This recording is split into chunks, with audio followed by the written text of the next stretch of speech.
Tidak terasa bahwa kita sudah sampai di bulan Desember, sementara kita merayakan Natal, dan kita adalah tetap purify, tetap soal kemurnian, tetap soal pemurnian. Bagaimana Natal itu sebenarnya membawa kepada kita banyak hal, dan salah satunya adalah soal memurnikan kehidupan kita di dalam Tuhan. Hari ini kita mau bicara tentang antara ketakutan dan iman, dan kita mau mulai dengan berpikir bahwa sesungguhnya tidak ada yang mudah di dunia ini, betul nggak saudara? Nggak ada yang mudah. Segala sesuatu yang dibilang mudah itu kebanyakan malah merusak kita, bukan membangun kita. Ada orang mengajarkan cara cepat jadi kaya. Sesungguhnya tidak ada cara cepat jadi kaya. Cara cepat jadi miskin, itu yang banyak. Betul? Terus saja tidak ada yang mudah di dunia ini. Semuanya pasti butuh proses. Semuanya pasti butuh proses yang butuh dilewati. Dan yang namanya proses, kebanyakan itu pasti tidak mudah dan tidak nyaman. Sebagai contoh, saya harap saudara sudah sarapan hari ini, saudara. Karena saya kasih gambar ini buat saudara. Ya, kalau belum, berdoa yang kuat hari ini. Seperti contoh mie instan. Kan kata instan, betul ya? Nggak butuh proses yang terlalu lama, sekitar butuh 3-5 menit.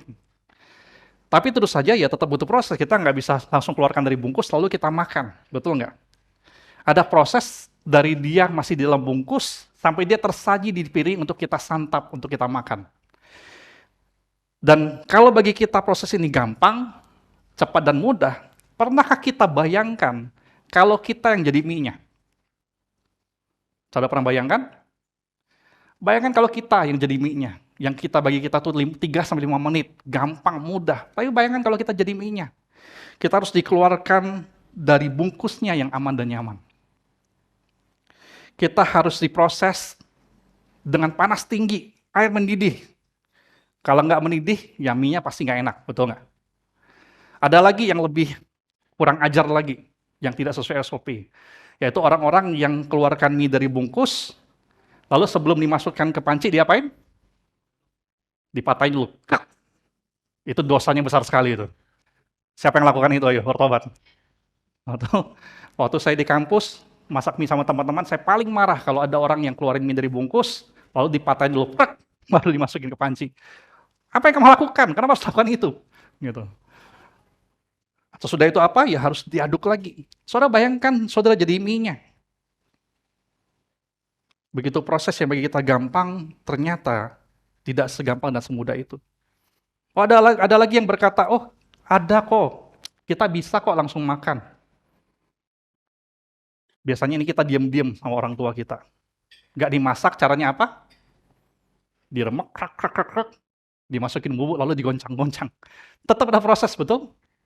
Dan tentu saja, sekali lagi, kalau kita yang jadi mie itu tidak mudah dan tidak gampang, semuanya butuh proses. Saudara perlu tahu, hal yang sama juga berlaku dengan kehidupan spiritual kita. Hal yang sama juga yang berlaku dengan perjalanan iman kita. Entah saudara orang Kristen yang sudah begitu baru, atau yang sudah begitu lama puluhan tahun, entah saudara dari gereja manapun, bahkan saudara anak pendeta sekalipun, tidak ada di antara kita yang selalu punya iman yang kuat, penuh, dan berapi-api, betul nggak? Akan ada masa-masa di mana kita itu bahkan malas untuk ke gereja. Ada masa-masa di mana kita dulu ibadah online, awal-awal kita begitu rajin, ibadah online tepat waktu, jam 7.30, lalu berubah jadi jam 10, lama-lama jadi jam 11 malam. Lama-lama jadi Senin pagi, Senin tengah malam, betul nggak? Ada waktu-waktu di mana kita tidak selalu memang punya iman yang kuat, perjalanan iman kita mulus. Ada waktu-waktu di mana kita tidak semudah itu jadi orang Kristen. Tapi betul, setiap kita pasti melewati proses pendewasaan iman ini. Dan saya ingin ajak saudara berpikir begini, sesungguhnya Natal itu bicara soal proses. Natal itu bicara soal proses tentang bagaimana Yesus tidak langsung lahir jadi pria dewasa, ia lahir jadi bayi dulu.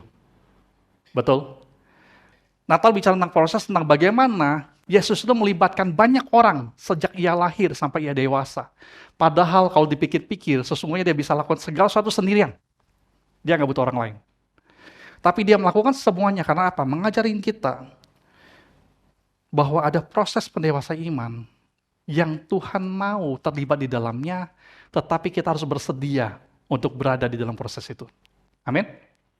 Dan saya ngajak saudara hari merenungkan tentang sepasang suami istri hamba Tuhan yang katanya hidup benar di hadapan Tuhan, tapi mereka bersedia berproses, bersedia mengalami dimurnikan Tuhan, sampai akhirnya mereka bisa dipakai Tuhan untuk jadi kesaksian banyak orang sampai hari ini. Mari kita buka Lukas pasal 1 ayat 5 sampai 25, saudara. Tapi kita nggak usah baca semuanya, kita bakal baca loncat-loncat.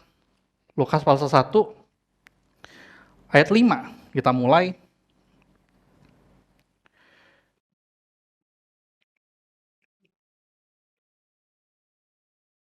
Saya akan baca 5 sampai 7. Nanti saudara bakal baca langsung 11 sampai 14. Lalu 18 sampai 20 saya, 24 sampai 25 Bapak Ibu Saudara. Mari kita baca Lukas 1 ayat 5 sampai 7 dulu, saya bakal bacakan buat saudara. Pada zaman Herodes Raja Yudea adalah seorang imam yang bernama Zakaria dari rombongan Abia. Istrinya juga berasal dari keturunan Harum, namanya Elisabeth. Keduanya adalah benar di hadapan Allah dan hidup menurut segala perintah dan ketetapan Tuhan dengan tidak bercacat. Tetapi mereka tidak mempunyai anak sebab Elisabeth mandul dan keduanya telah lanjut umurnya. 11 sampai 14.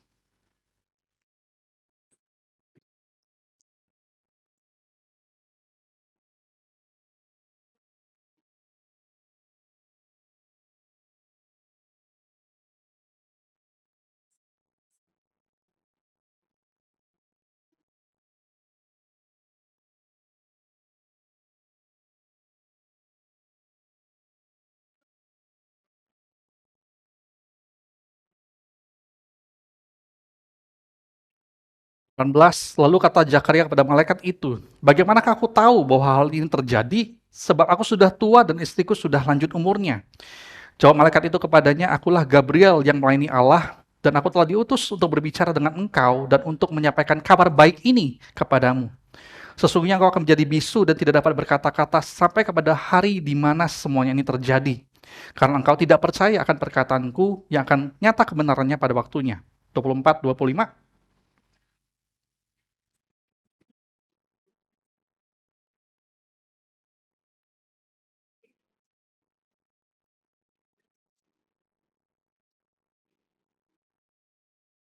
Saudara, kisah yang kita dengar tuh bicara tentang sepasang suami istri. Dua-duanya hamba Tuhan, keturunan Harun. Mereka bernama Zakaria dan Elisabeth. Dan mereka dikisahkan adalah keduanya dikatakan benar, hidup dengan segala ketetapan Tuhan dengan tidak bercacat. Tetapi kisah mereka sesungguhnya bicara tentang bagaimana ketakutan yang mereka alami, ketakutan yang mereka punya, itu bisa diproses menjadi sebuah iman yang besar. Karena betul, apapun ketakutan yang saudara miliki hari ini, atau waktu-waktu ini, saudara perlu tahu, semua ketakutan itu ingin Tuhan proses, ingin saudara nikmati prosesnya, supaya saudara bisa mengubah itu menjadi sebuah iman. Namun hal yang pertama yang saudara lakukan adalah, saudara perlu mengenali dan mengakui ketakutan-ketakutan kita. Coba kita sekarang main kuis sebentar, saudara ya. Dikatakan oleh ahli, ada 6 ketakutan utama manusia. Menurut saudara ketakutan apa aja? Ayo pertama. 1, takut apa? 2, takut apa? 3, 4, 5, 6, takut apa? Ayo. Takut mati. Betul, itu nomor 2. Takut apa lagi? Takut apa? Takut miskin. Betul, ada. Itu nomor 4. Betul, masa sekarang orang takut miskin. Apalagi? Takut apa aja? Takut sakit, itu nomor 1. Pada masa sekarang, orang lebih takut sakit daripada takut mati. Betul. Apalagi? Takut apa? Takut udah cantik. Nah, ada KT di sini.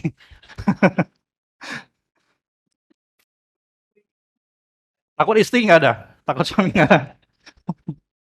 Zaman udah berubah kayaknya. Apalagi? Tapi itu tadi Steffi ngomong mungkin termasuk adalah takut kritikan atau pendapat orang. Itu nomor 5. Apalagi saudara? Takut apa lagi? Terpikir? Ada lagi? Takut apa? Takut gagal. Ya, takut gagal tadi, C. Betul, itu nomor 3. Apalagi? Yang terakhir saya kasih tahu saudara, nomor 6, itu adalah takut kehilangan. Kelima itu adalah takut kritikan atau pendapat orang. Keempat itu takut miskin. Ketiga tadi adalah takut gagal atau takut kecewa. Kedua tadi takut mati. Yang pertama takut sakit. Semua ketakutan ini, saudara, kita harus kenali ada tidak dalam diri kita, dan kita harus akui di hadapan Tuhan. Kalau kita mau itu diproses, berubah dari ketakutan menjadi iman. Dalam firman Tuhan tadi dikatakan ayat 12, Zakaria terkejut dan takut ketika dia lihat malaikat. Dia takut apa sih sebenarnya? Dia takut mati, saudara. Karena dia pada zaman dulu ada sebuah kebijakan begini, kalau seorang imam, dia harus melayani di dalam bait Allah. Dia harus sangat kudus, dia harus lakukan banyak ritual, membuat dia punya status kudus untuk dia masuk ke dalam bait Allah, ke ruang maha kudus untuk melayani Tuhan. Dan beberapa kali, mereka bahkan sebelum masuk, mereka harus dipasangin tali itu. Diikatkan tali panjang, lalu mereka masuk ke dalam. Tujuannya apa? Karena beberapa kali ditemukan bahwa ada yang mati di dalam, dihukum Tuhan. Setelah ditunggu-tunggu sejam, 2 jam, 3 jam, 6 jam nggak keluar, mereka bakal ditarik dari luar pakai tali itu. Diangkut jenazahnya. Mereka punya sampai sebegitunya. Dan begitu Zakaria, dia ketemu malaikat, dia langsung kebayangnya itu, tek, aduh, kayaknya hari ini aku TN nih kayaknya. Kayaknya hari ini aku finish nih. Dia takut mati waktu dia ketemu malaikat itu. Tetapi malaikat berkata kepada dia, jangan takut. Karena aku mau berikan pada kamu hari ini berita yang baik. Itu yang Zakaria juga alami, saudara. Ketakutan kita seringkali juga bisa muncul karena kita merasa ragu dengan sesuatu. Contohnya, waktu kita mau nyeberangi sebuah jembatan tali atau jembatan kayu, waktu kita ragu-ragu, apakah jembatan tali ini aman, apakah kayunya kira-kira kuat atau tidak. Karena kita ragu-ragu dengan itu, waktu kita mau melangkah, kita baru merasa takut. Betul nggak? Keraguan kita bisa membawa kepada ketakutan, betul. Dan bagi Zakaria, dia menjadi takut karena dia ragu, betulkah Elizabeth yang sudah nenek-nenek itu bisa hamil? Zakaria menjadi ragu karena itu tidak masuk akal. Dan hari ini, pagi ini, kita juga perlu berpikir, keraguan apa sih yang sedang kita punya sekarang? Apakah kita ragu bahwa apa yang kita doakan, kita rencanakan, kita sedang kerjakan itu bakal gagal? Apakah kita ragu bahwa betulkah Tuhan mengasihi kita karena kita merasa kita nggak layak dengan kasih Tuhan yang besar? Apakah kita ragu bahwa setelah kita berdosa yang besar bagi kita, yang memalukan bagi kita, apakah kita ragu bahwa Tuhan masih mau terima kita kembali? Apakah kita ragu bahwa Tuhan masih mau pakai kita untuk melayani Dia, meskipun kita sudah lakukan banyak hal yang bodoh? Beberapa waktu yang lalu ada orang datang sama saya, ngomong, boleh nggak saya masih pelayanan? Setelah lakukan semua hal bodoh ini.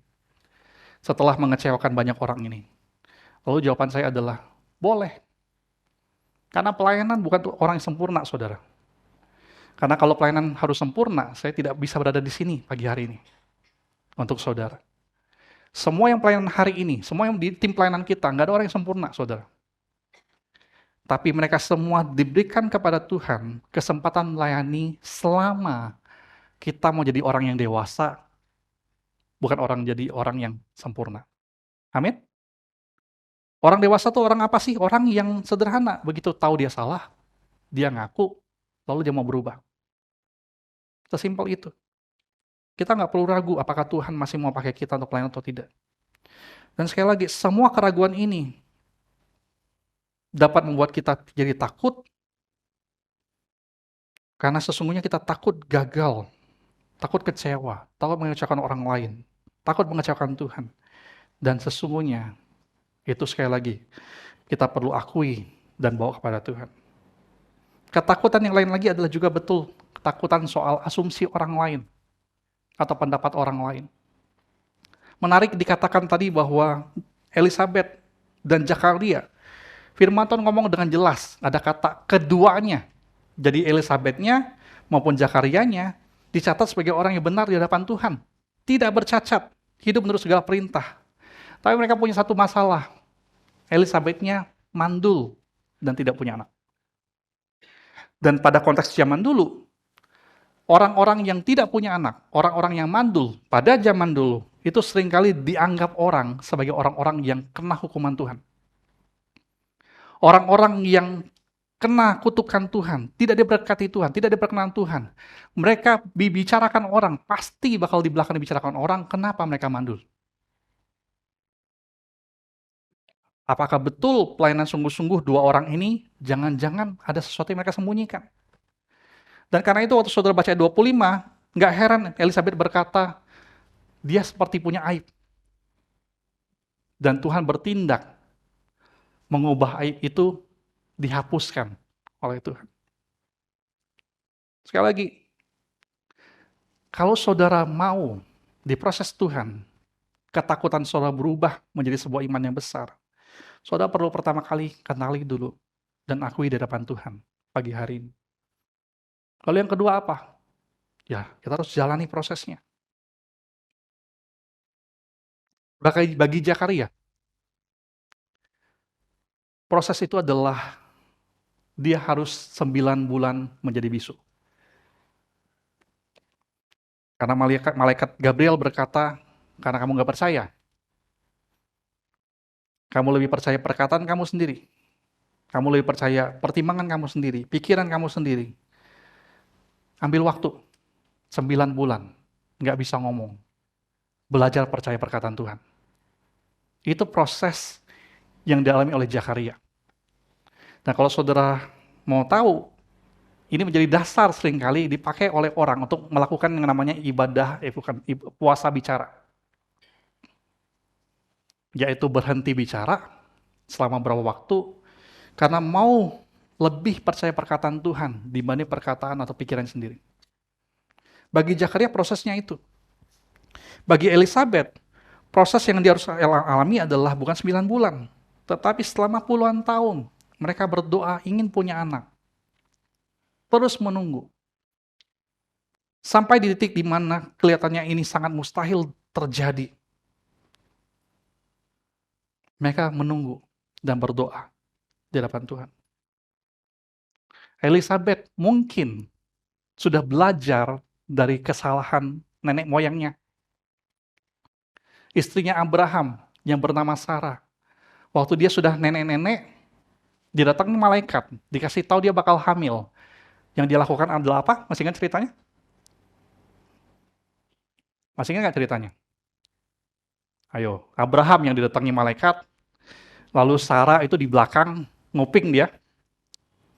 Lalu Abraham dikasih tahu, nanti setahun lagi, waktu saya datang kembali, istrimu sudah bakal hamil dan kau bakal melahirkan. Sarah ngapain di belakang waktu dia nguping? Nggak ada ingat ceritanya? Tertawa betul. Oh, ada betul. Dia nggak percaya. Elizabeth lakukan itu. Elizabeth belajar itu. Waktu dia dengar bahwa dia bakal hamil, dia bakal punya anak, dia bisa percaya. Dia tetap setia pada prosesnya. Dan waktu itulah, waktu proses kita jalani, mau kita jalani, baru nilai kita itu bisa bertambah. Sama kayak itu tadi, saya nggak kepasang lagi gambarnya saudara, nanti saudara lapar ya. Indomie itu satu bungkus sekarang berapa sih? Berapa? Berapa? 2.000? Nggak mungkin 2.000 sekarang harganya. 3.500 kalau nggak salah kira-kira ya, ecerannya ya. Kalau di JM nggak tahu berapa kali, 3.100 gitu. Sekitar itu, betul? Tapi saudara pernah makan Indomie yang sudah dimasak di warung atau di restoran? Berapa harganya?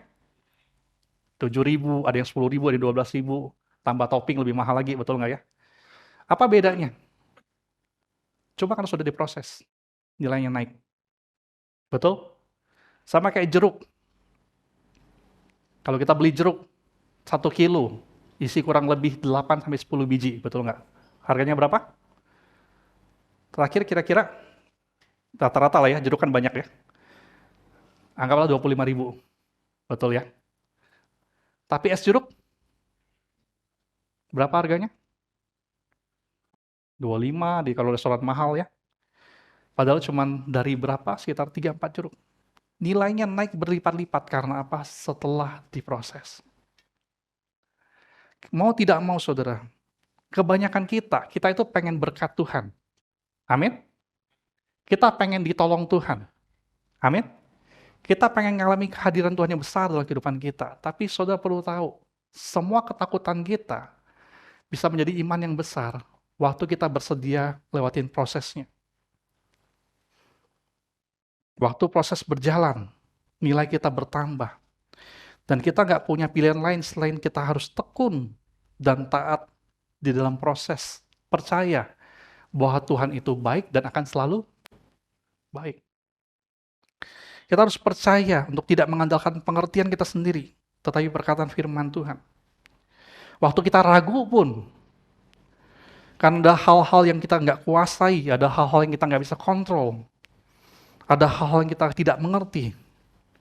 Kita bisa bawa keraguan itu kepada Tuhan yang maha tahu dan maha kuasa, yang paling mengerti, yang paling bisa mengontrol segala sesuatu. Kita letakkan semua itu di hadapan Tuhan, karena percaya Dia sungguh bisa jaga kehidupan kita. Amin. Hari ini saudara lihat tabungan saudara, mungkin saudara sudah berpikir ini mustahil nih, gimana ke depan berjalan. Saudara mungkin melihat hasil kesehatan saudara, lalu saudara berpikir, aduh ini udah susah nih, bagaimana? Saudara lihat kondisi laporan keuangan bisnis saudara, atau nilai rapot saudara mungkin sudah berpikir, saudara sudah susah. Tapi mari, saya ngajak saudara, setiap ketakutan kita, itu bisa Tuhan proses, berubah menjadi iman yang besar. Selama kita masih mau terus tekun dan percaya kepada Tuhan. Sebagai penutup, saya ingin ulangi lagi perkataan ini. Ada sungguh-sungguh saudara, iman orang Kristen adalah bukan iman yang sekadar percaya. Apalagi percaya selama itu masih masuk akal. Apalagi percaya bahwa selama masih banyak orang yang percaya, baru kita mau percaya. Iman orang Kristen adalah iman yang percaya bahwa Tuhan sanggup melakukan yang jauh lebih besar daripada apa yang sanggup kita doakan atau pikirkan. Tuhan sanggup untuk melakukan perkara besar di dalam kehidupan kita. Sadarkah kita Natal 2000 tahun yang lalu? Itu mengubah kehidupan orang. Karena banyak hal-hal yang tidak masuk akal terjadi. Maria mengandung walaupun ia perawan. Itu nggak masuk akal, tetapi Tuhan sanggup melakukan hal yang besar. Elizabeth sudah nenek-nenek, bisa hamil. Itu nggak masuk akal, tetapi Tuhan sanggup melakukan perkara besar dalam kehidupan mereka. Orang Majus bisa lihat bintang, menjadi penunjuk jalan. Itu nggak masuk akal, tetapi Tuhan sanggup melakukan perkara yang besar. Sama pada hari ini, saudara masih punya Tuhan yang sama. Amin. Saudara masih punya Tuhan yang tidak berubah, baik sekarang, kemarin, maupun di depan. Kalau dulu Tuhan bisa mengubah kehidupan banyak orang. Kalau dulu Tuhan sanggup melakukan perkara yang besar, pada hari ini, kalau saudara mau bawa ketakutan, kekhawatiran saudara, keraguan saudara di hadapan Tuhan, izinkan Tuhan proses segala sesuatu itu.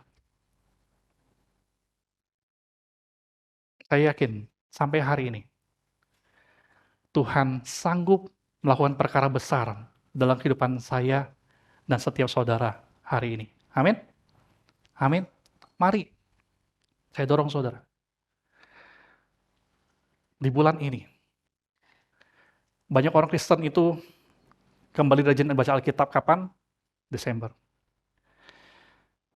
Kembali rajin ke gereja kapan? Desember. Persembahan yang lain lupa, persembahan Natal biasanya nggak pernah lupa. Betul nggak? Mari saudara, waktu kita mendekat kepada Tuhan di bulan-bulan ini, di bulan Natal ini, saya dorong saudara, bawa kekhawatiran saudara, ketakutan saudara, keraguan saudara. Dan minta Tuhan proses. Kita percaya pada Tuhan. Kita bakal berubah menjadi iman yang besar, yang mengubah kehidupan banyak kita pada hari-hari ini. Amin. Mari kita berdoa.